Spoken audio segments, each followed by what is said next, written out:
So now let's start exploring the future of work.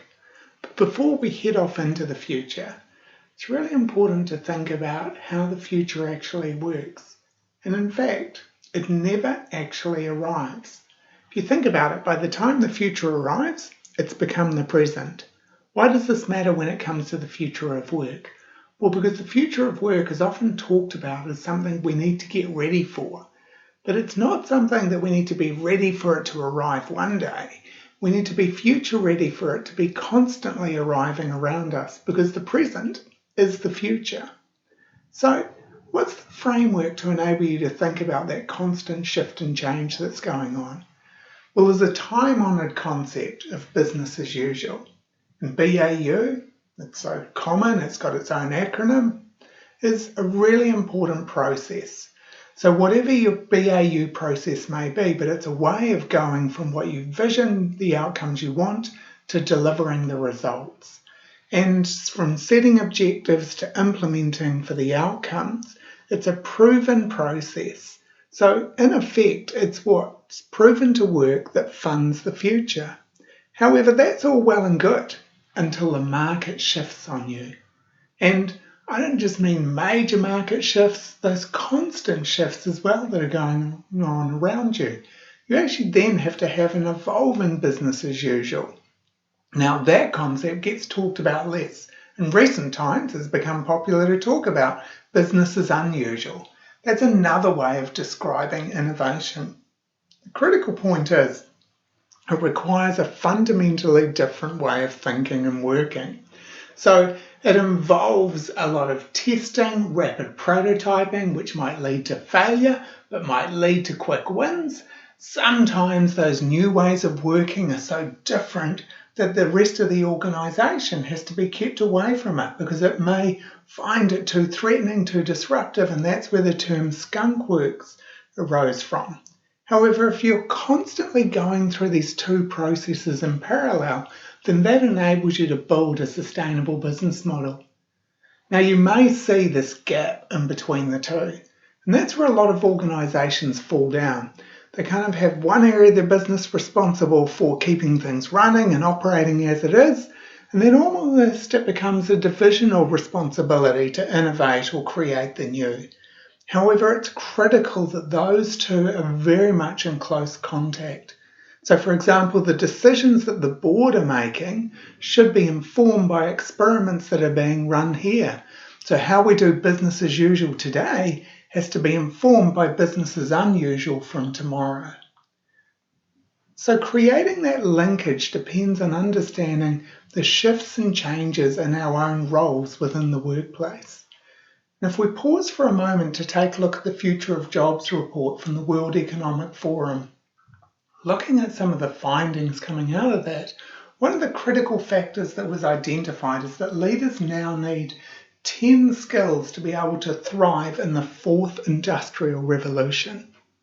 Now, before we dive into those 10 skills, I think it's important to pause and say, well, what actually is the fourth industrial revolution? Maybe a concept you're well familiar with, or it might be something new.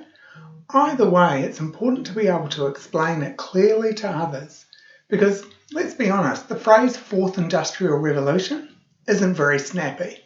Now that in itself is a sign that it's something relatively new. Think back in time to other revolutions, other terminologies. When we first started talking about digital, for example, it was I this, E that, until everyone collectively settled on, we will call it digital and there will be chief digital officers. Now that transformation was critical because as we know, the future is digital. However, I have to apologise, there's obviously a bit of a typo in that because actually the future is not digital. The present is digital. So digital as a megatrend has been going on for a very long time. In fact, it was the third industrial revolution, and that's why we now talk about the fourth industrial revolution, but it doesn't have the same clarity because it's not as well established.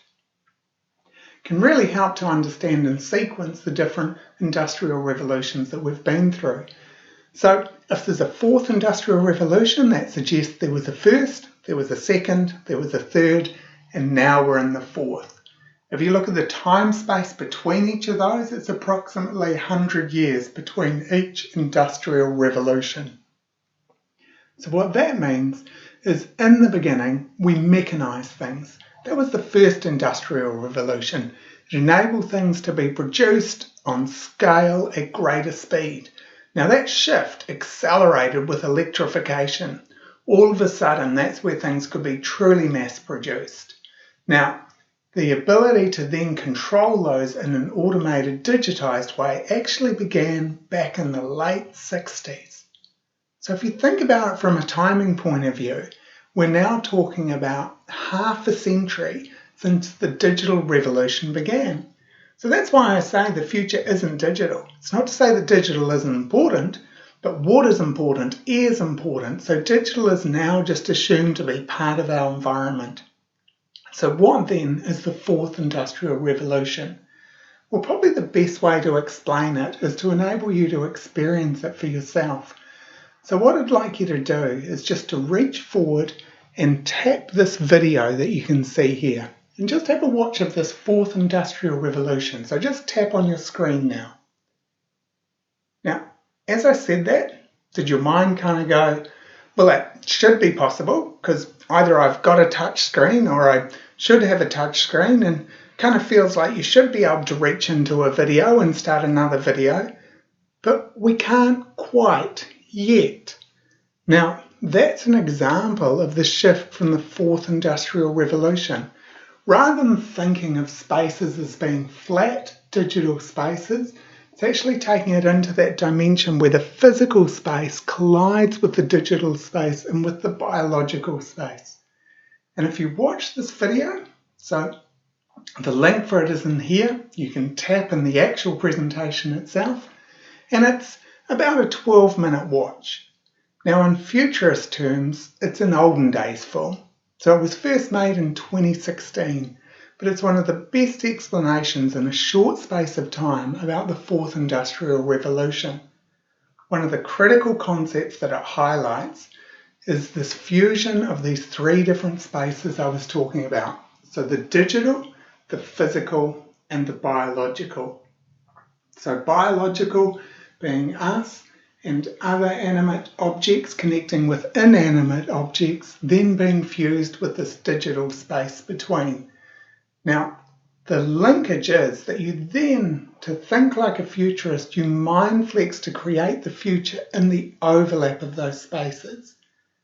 So again, for example, if in producing this course, I'm just thinking in a purely digital sense, I'm really just thinking about the videos and how I deliver those. But if I start to think in a fourth industrial revolution way, I'm then thinking about the physical spaces. So I'm thinking this here where I'm filming it, how do I connect into your physical space? What's the environment likely to be that you're operating in? How do I bring those two spaces closer together? Then that in turn leads to thinking about the people that you're interacting with. So applying systems thinking to start to bring all of those spaces together. And if fourth industrial revolution doesn't roll off the tongue too easily, then you might think of it as 4D thinking. So broadening your thinking out even further. And again, if you think from a Mindflex perspective, we're pushing our mind in 4 different directions.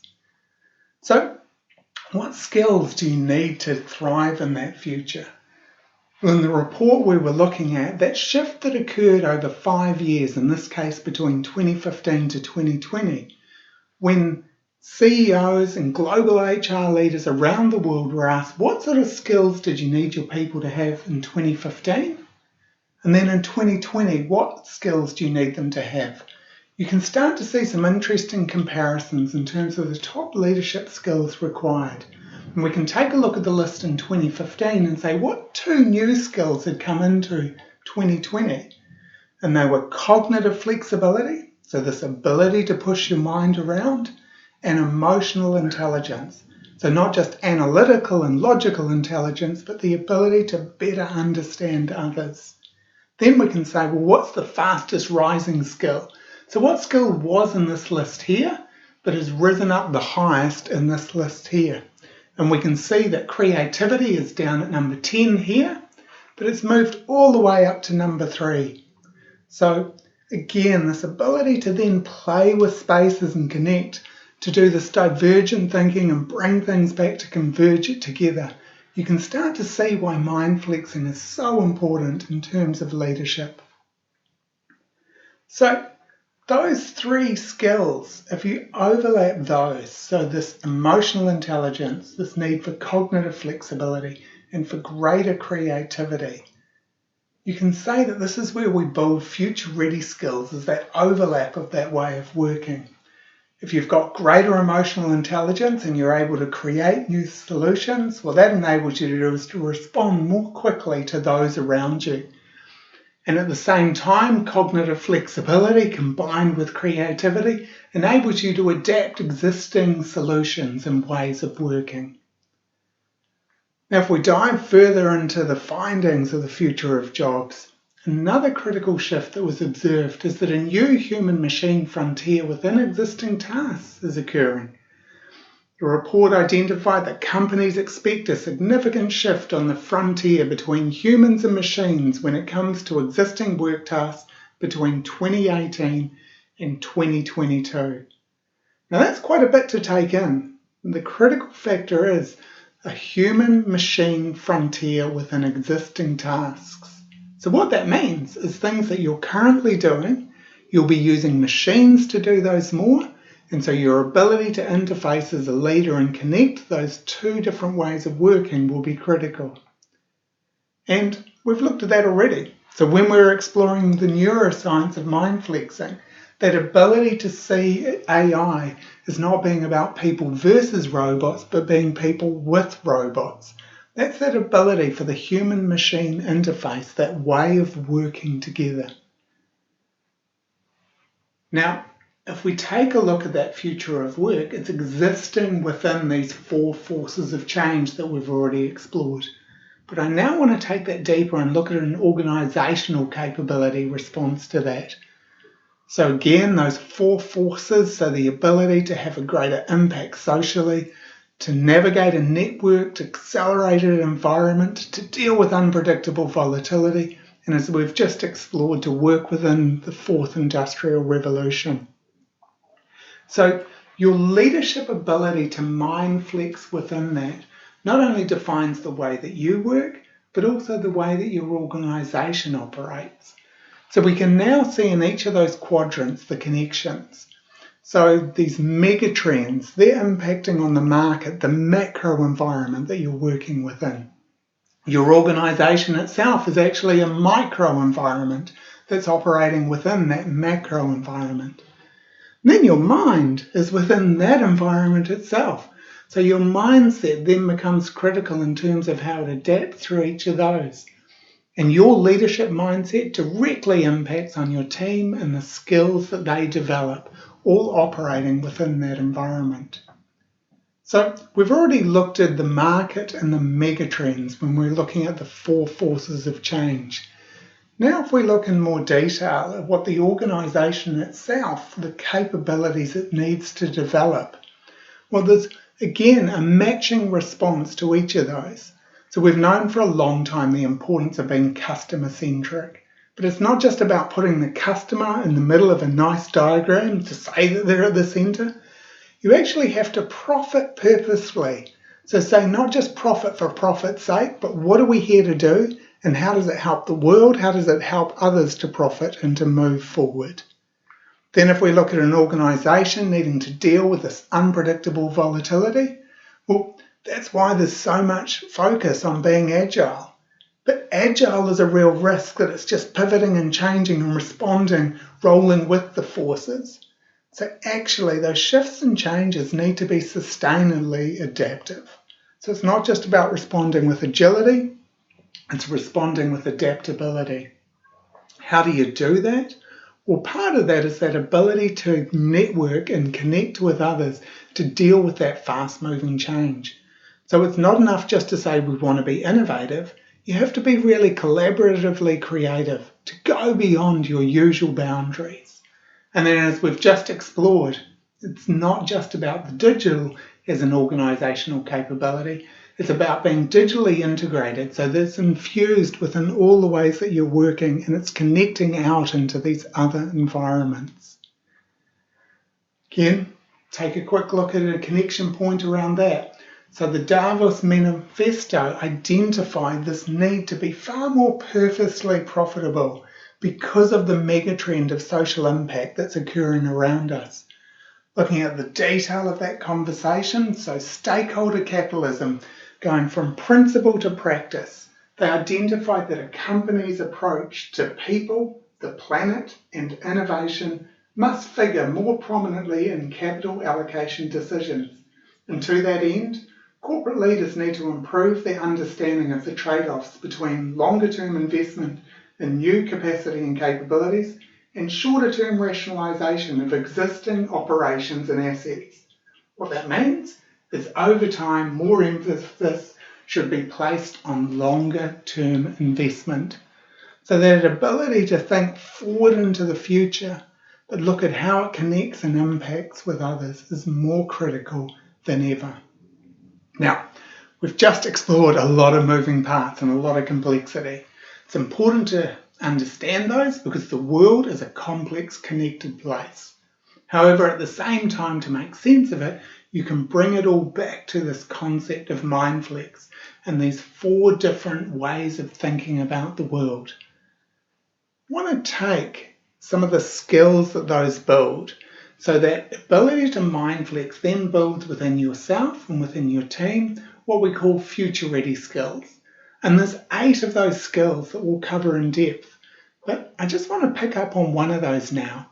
And one of those is about the ability to simplexify. Now, what does simplexify mean? Well, we've taken a look at a visual representation of it before. And to simplexify is different to simplify. So if you simplify something, you get rid of the complexity. You just basically cut it away.